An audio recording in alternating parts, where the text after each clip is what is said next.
Hello viewers, আমি আপন mixer ওয়ার্ল্ডের পক্ষ থেকে স্বাগতম জানাচ্ছি। বরাবরের মতো আজকেও একটি গুরুত্বপূর্ণ নিউজ নিয়ে আপনাদের সামনে হাজির হয়েছি। তো চলুন কথা না বাড়িয়ে নিউজটি জেনে নেওয়া যাক। 2016 সালের সেপ্টেম্বরে তীব্র প্রতিবাদের মুখে বিশ্ব ক্রিকেটের 3 মোড়ল ত্রিস্তর টেস্ট পরিকল্পনা থেকে পিছু হটতে বাধ্য হয়েছিল, কিন্তু 3 মোড়ল আবারও টেস্ট ক্রিকেটকে 2 স্তরে ভাগ করার পরিকল্পনা করছে। ফের নতুন নিয়ম চালু করতে যাচ্ছে আইসিসি। এ নিয়ে জরুরি বৈঠক ডাকা হয়েছে।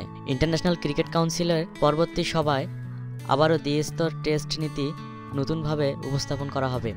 দুবাইয়ে আইসিসি হেডকোয়ার্টারে 2 ও 3 ফেব্রুয়ারি আইসিসির পূর্ণ সদ্যভুক্ত দেশগুলোকে নিয়ে বোর্ড সভায় বসবে আইসিসি। সেখানে নতুন ফরম্যাটে সদস্যভুক্ত দেশগুলোর প্রতিনিধিদের দ্বিস্তর নীতির সুবিধা বোঝানো হবে। অবশ্য দ্বিস্তর নীতির একটি খসড়া প্রস্তাব এরই মধ্যে সদস্যভুক্ত দেশগুলো ক্রিকেট বোর্ডের কাছে পাঠিয়েছে আইসিসি। বাংলাদেশ ক্রিকেট বোর্ডের বিশেষ সূত্রে বিষয়টি নিশ্চিত করেছে।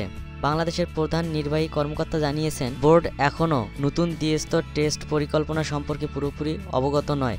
পুরোপুরি ধারণা পাওয়ার পরেই দ্বিস্তর টেস্ট নীতির পক্ষে বিপক্ষে অবস্থান নেবে। এ নিয়ে ক্রিকেট বোর্ডের প্রধান নির্বাহী কর্মকর্তা বলেছেন, আমরা খসড়া একটি প্রস্তাব পেয়েছি। পুরো প্রস্তাব না পড়ে এখনই কোনো মন্তব্য করা ঠিক হবে না।